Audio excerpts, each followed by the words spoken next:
morning, welcome to Friday the 24th of April and we are looking at our English first off. So today we are going to use the questions that we looked at yesterday and the responses from the specific characters in our poem, The Lion and Albert. Okay, so you can see that I've just blue tacked the work up that we did yesterday with our key questions and some of the responses that we would expect from the characters. Now yesterday we had to develop some questions, but then we also had to use formal and informal language in our responses. So we're going to use these today. I'm going to be pulling some of the post-it notes off to help us to write an interview. Okay, so what I'd like for us today is in our writing books, it's going to be a piece of independent writing.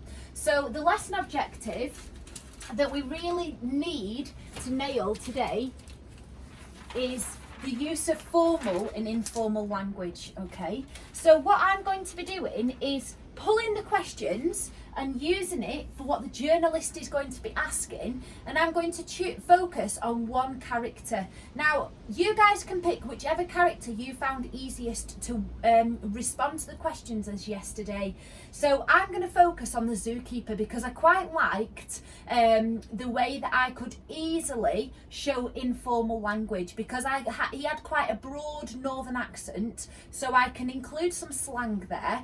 I can include some contractions with apostrophes if I've taken some of the letters away, and it will just then make it really easy for me to achieve the objective.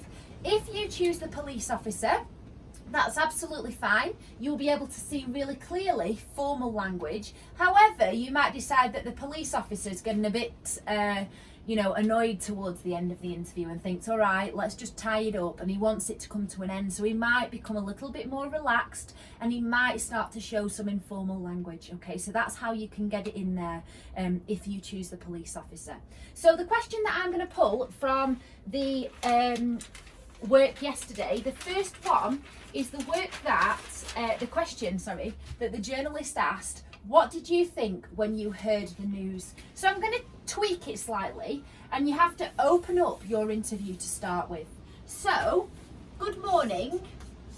Now remember, my journalist is formal and my zookeeper is informal. Okay, so good morning. First of all,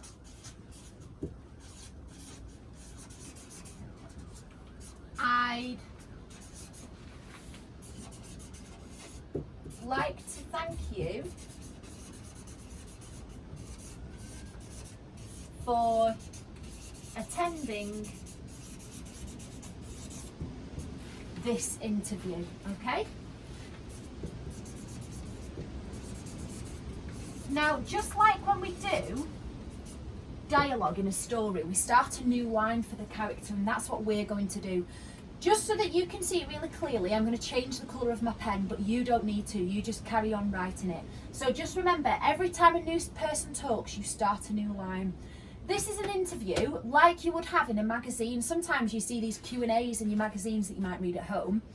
And it's exactly the same as that. You don't need inverted commas, because we know that we've introduced who's talking by using a colon. Okay, so I've got journalist, colon, and then this is what the journalist is going to say. It's a bit like a play script. When we've done play scripts in the past, it's written very similar to that. Now you might choose to include the word journalist in your margin and then start writing so that you can clearly see it like that. That's completely fine as well. Okay, do it whatever way works for you. So I've got my journalist, and then my zookeeper is going to respond very informally, don't forget. So I'm going to say, "So right," which is basically, it's all right. So right, what do you want to know?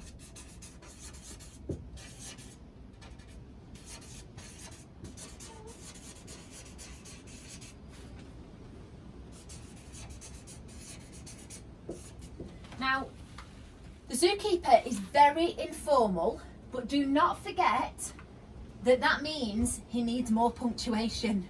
Okay, so if I've got contractions, what do you, I've taken out the O from do. So a bit like the word can't cannot, when I take out the N and the O from cannot, to make it can't, I put an apostrophe, and that's what you do here. And then you can see that I've changed you to ya and want to wanna, all right? I've still got question marks, I've still got punctuation like full stops and capital letters, so make sure you do that, all right? It's not like a text message or an email or anything where you don't need to include it. You do need to do it here. So the zookeeper said, it's all right, what do you want to know? So then the journalist, or you could call your journalist something, so you could call him Mr. Smith, for example. Well, I would like, and then I'm going to use this question that I used yesterday, to know what you first thought when you heard the news.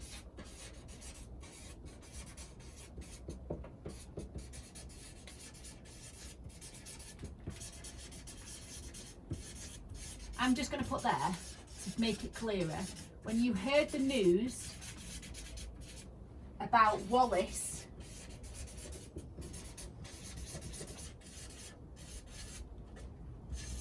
eating a young boy. Okay?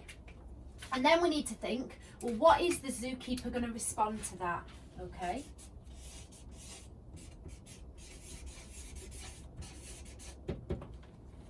So my zookeeper has already got the response from yesterday. So keep it simple. Today we are focusing on the layout and the language. You shouldn't need to be thinking about new questions to ask and new responses because you did all of that yesterday. Okay, so this is quite an easy independent write.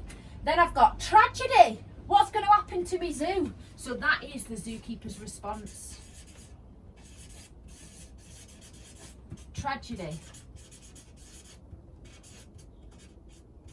What's gonna, and then if you remember I said happen, so I've taken out the A, the H. Me, zoo, because he's saying it quick. Stupid boy.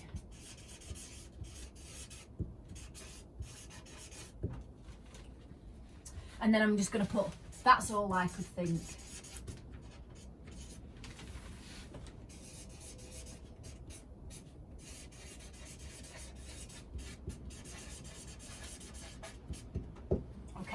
So you can see there that that is the question and that is the answer, and that's from yesterday. So that's what you guys are going to do today. Don't forget, I've introduced my interview just quickly with what the journalist says and then the zookeeper's response, and then get into your questions. I want you to include all of the questions that you came up with yesterday. So some groups had to do 6 and some groups had to do 10. Okay, so I would really like to see that you've included all of those. This might be spread over 2 pages of your writing, but that's what we'd expect in your independent write books anyway. So treat it as though it is just your normal independent write. Don't forget, at the end of your interview, the journalist needs to say, okay, thank you, kind sir, for responding to these questions. And then your zookeeper or your character is going to say, yeah, it's all right, don't worry about it. Or they might say something, yeah, not a problem, let me know if you need anything else. Okay, so that's what you guys are going to be doing today. Now, that is pretty much everything. I'm just going to roll the paper down and we're going to create very quickly a success criteria for you guys based on what we've just done. So our success criteria is going to look like this. So you are going to need to be able to see clearly between your formal and informal vocabulary. Okay, I need to see both, not just one. I need formal and informal. That's why I said it's easier to do the zookeeper or Mr. or Mrs. Ramsbottom. It's harder if you choose the police officer. I would like to see some of your year 5 and 6 spellings, which I will include in a link below for you to see. Okay, some of you will know them off the top of your head, but if you could include some of those, that would be great. I would like accurate punctuation, as always, that's a non-negotiable anyway. Slightly harder with some of your slang, but just try your very best with it. Then I would like for you to include some different sentence starters, okay? So we don't just want it to be a boring question, answer, okay? So you can say here, I've got good morning first of all, and then we've got some questions. And then we've got, well, I would like to know, as opposed to just, what do you think about this? What do you think about that? Okay, we've got a bit of conversation going on. So that's what I'd like for you to include in your piece of writing today, and I cannot wait to see some of these independent writes. I think what I might do on Monday's lesson is actually read some of these out, only short snippets, and I'll just give you a mention if you've done it. So we'll see how that goes, okay?